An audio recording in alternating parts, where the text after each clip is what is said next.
پنجاب سے یورپ جانے کی خواہش نے مزید جانیں نگل لی ہیں، اس پر ہم بات کر رہے ہیں۔ پچھلے سال ایک تحقیق ہوئی اس پورے معاملے پہ جو کہ HRCP نے کی۔ پتہ یہ لگا کہ 2023 میں 6000 پاکستانی جو ہیں انہوں نے یہ خطرناک روٹ لیا، یہ ڈنکی والا روٹ جس میں آپ کی جان بھی چلی جاتی ہے تاکہ وہ یورپ تک پہنچ سکیں، اور اس میں انہوں نے جائزہ لیا کہ ہمارے حکومت کا، FIA کا کیا کردار ہے، اس پر ہم بات کریں گے۔ ہمیں جوائن کر رہے ہیں یہ تحقیق کرنے والے وکیل اصفر شکیل۔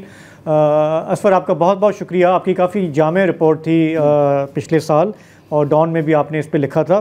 پہلے یہ بتائیں، ابھی بریک سے پہلے ہماری یہاں بات ہو رہی تھی اور وسعت اللہ خان صاحب نے ایک پوائنٹ ریز یہ کیا کہ ہم بالکل گورنمنٹ کو کرٹیسائز کریں گے، اس کی نااہلی ہے، طاقتور مافیا بھی ہوں گے، لیکن والدین کا اس میں کیا رول ہے جو سب کچھ دیکھتے ہوئے بھی اپنے بچوں کو جانے دیتے ہیں، ان کو پیسے اکٹھے کر کے دیتے ہیں کہ ہاں بیٹا یہ خطرناک کام کرو آر یا پار؟ جی، وسعت اللہ خان نے ایک بڑا پرومیننٹ پوائنٹ ریز کیا تھا کہ ان امپلائمنٹ اور ڈیپریویشن یہ ایک رول ادا کرتا ہے. It serves as a push factor for compelling these migrants to leave the country. لیکن آپ یہ دیکھیں کہ پچھلے سال بھی جو میجر کیچمنٹ ایریاز تھے وہ سینٹرل پنجاب کی سٹیز تھی، گجرات، منڈی بہاؤدین، نارووال، سیالکوٹ، اس طرح کے علاقے، اور اس سال بھی جو پرومیننٹ کیچمنٹ ایریاز ہیں وہ یہی ہیں.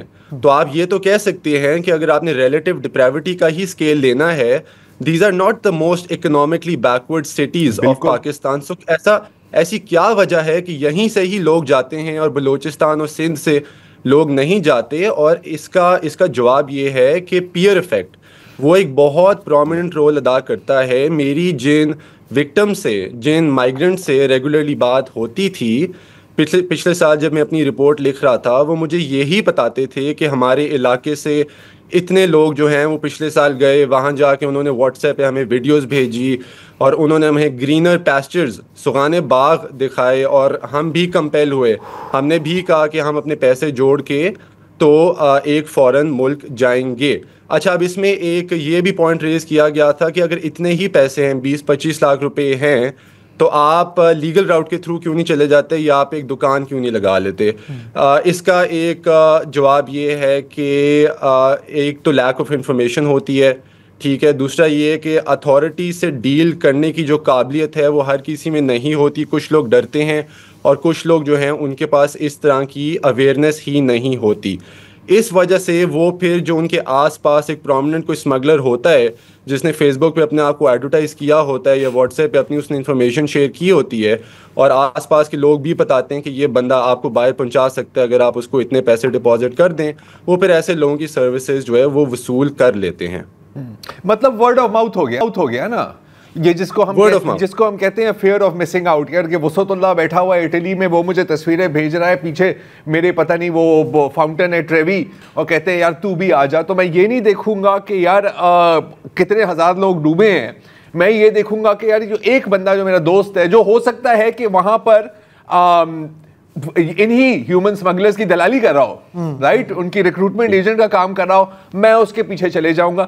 اصفر صاحب، آپ نے اپنی ریسرچ میں ان کے والدین سے کوئی بات آپ کی ہوئی، یا صرف جو سروائیورز تھے یا وکٹمز تھے ان سے آپ کی بات ہوئی؟ کیونکہ اگر آپ کی والدین سے بات ہوئی ہے تو میں یہ بھی جاننا چاہ رہا ہوں کہ کس بیسس پر انہوں نے ہاں کی. کیونکہ اکثر ہم دیکھتے ہیں کہ یار میری والدہ نے اپنے زیور بیچے، میرے والد صاحب نے کوئی زمین بیچی، تو ظاہر ہے کہ ان کی بھی تو رضامندی اس میں شامل ہے.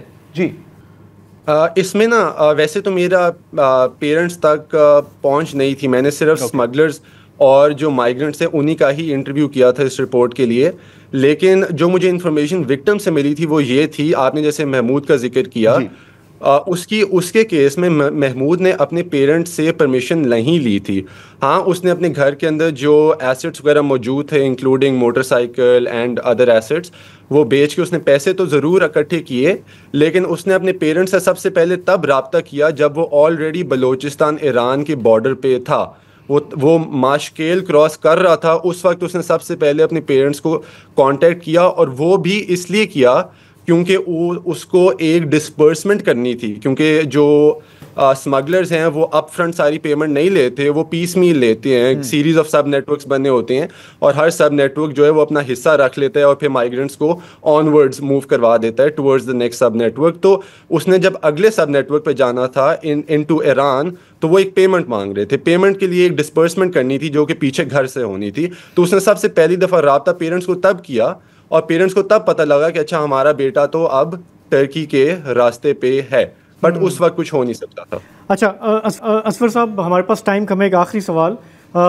آپ نے بھی یہ رپورٹ کی, پچھلے سال کافی ہنگامہ ہوا, اس کے بعد میں یہ دیکھ رہا تھا رپورٹس یہ ہیں کہ کوئی 190 کیسز رجسٹر ہوئے یہ انسانی اسمگلرز کے خلاف, اور کوئی 800 سے زیادہ لوگ پکڑے بھی گئے, حراست میں لیے گئے.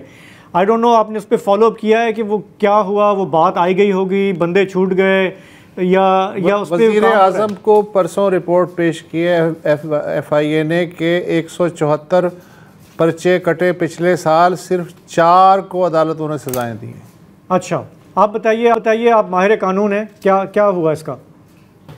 دیکھیں, سب سے پہلے تو جو ہمارا prevention of smuggling of migrants act ہے, اس میں جو لا انفورسمنٹ ایجنسی ڈیزگنیٹڈ ہے to crack down on human smuggling وہ ایف آئی اے ہے. اور ایف آئی اے کا رول صرف کریک ڈاؤن نہیں ہے, لوگ اس کو غلط سمجھتے ہیں, اور میرے خیال سے ایف آئی اے میں بھی سینسٹائزیشن ٹریننگ اس چیز کے اوپر نہیں ہوتی. جو prevention of smuggling of migrants rules ہیں 2020 کے, اس میں یہ بھی لکھا ہوا ہے کہ آپ نے جو مائیگرنٹس کے رائٹس ہیں اس کو سیف گارڈ کرنا ہے, آپ نے ان کو سیفٹی اینڈ سیکورٹی پرووائڈ کرنی ہے, both before the act of smuggling and after.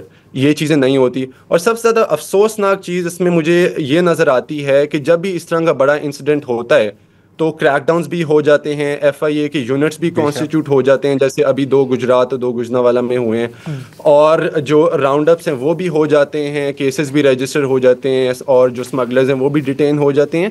لیکن جس طرح اسموگ کا کرائسس ہے, جب بھی ایک پبلک نیریٹو بنتا ہے اس کے اوپر ایک کریک ڈاؤن شروع ہو جاتا ہے, لیکن جب بھی یہ نیوز ایسی چیز ہٹتی ہے تو ایک ایئر راؤنڈ ایفرٹ آپ کو نظر نہیں آتی. سو اس کے اوپر بھی ایک ایئر راؤنڈ ایفرٹ نہیں ہوتی, انسیڈنٹ ٹو انسیڈنٹ ہوتا ہے. سب سے افسوسناک بات یہ ہے ری ایکٹیو پالیسی. جیسے اسفر شکیل صاحب بہت بہت شکریہ. یہ شاید سنگ دلی لگے, ان کا بات نہیں کر رہا جو واقعی ہی ڈیسپریشن میں وہاں فرار ہو رہے ہیں, لیکن اگر کوئی بندہ تلا ہوا ہے مرنے پہ نا, آپ اس کو نہیں بچا سکتے. سمپل ہے.